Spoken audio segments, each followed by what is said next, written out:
Hi everyone, and welcome back for another piano etudes lesson here at Liberty Park Music.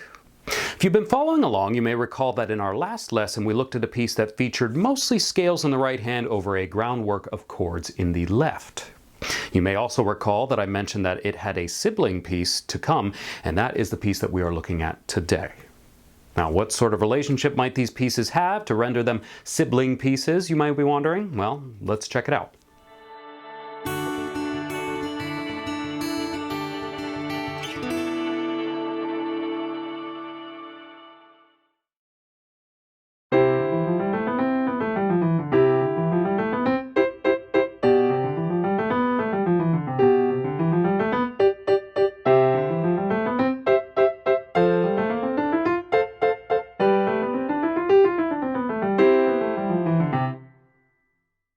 Alright, so it's probably quite clear without me explaining anything that the important feature connecting these two pieces is that they are nearly mirror images of each other.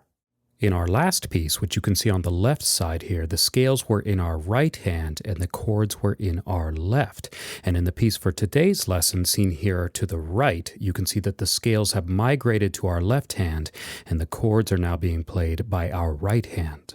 This is pretty neat, and aside from the difference in a few starting points for the scales and a couple of alterations to the right hand accompaniment, the pieces are almost the same. Certainly the scale material is identical in shape and rhythm, so that's one thing for you to consider and hopefully making this easier to think about when learning it.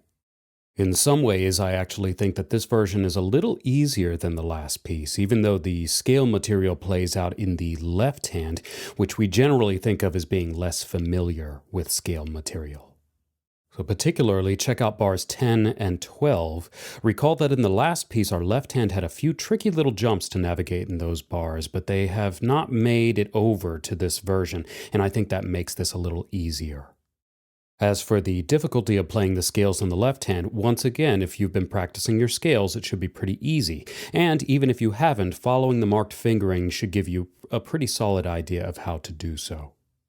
Alright, let's jump in and look at a few details. So, as the right hand did with the scales in the last piece, the left hand here goes up, goes down, and then goes back up to end on a little staccato point.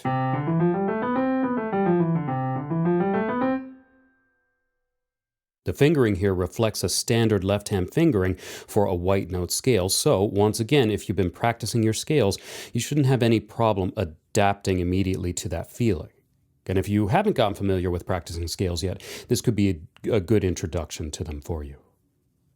Now, the right hand is taking up chords that we had in the left hand in the last piece, and while the notes might be a little different, the rhythms for that accompaniment are exactly the same. So, if you tried your best to follow my hint that I left you at the end of the last lesson to try and get the sound of that piece really in your ear, you should still be able to detect and latch onto the feeling of this piece being essentially the same thanks to those exact rhythms, and of course also due to the contour of the scales being played. Thanks for watching this lesson from Liberty Park Music. If you enjoyed this lesson and learned something from it, do us a favor, hit that like button. And if you really liked it, share it around. Let your friends and family check it out too. If you want to find more lessons like this or explore other piano-related topics, please come visit us at libertyparkmusic.com. We have full piano courses ranging from beginner to more advanced levels, and everything is online and streaming 24/7 so that you can design your music learning around your schedule and learn in the comfort of your own home from a talented roster of professional teachers and musicians. Come check us out.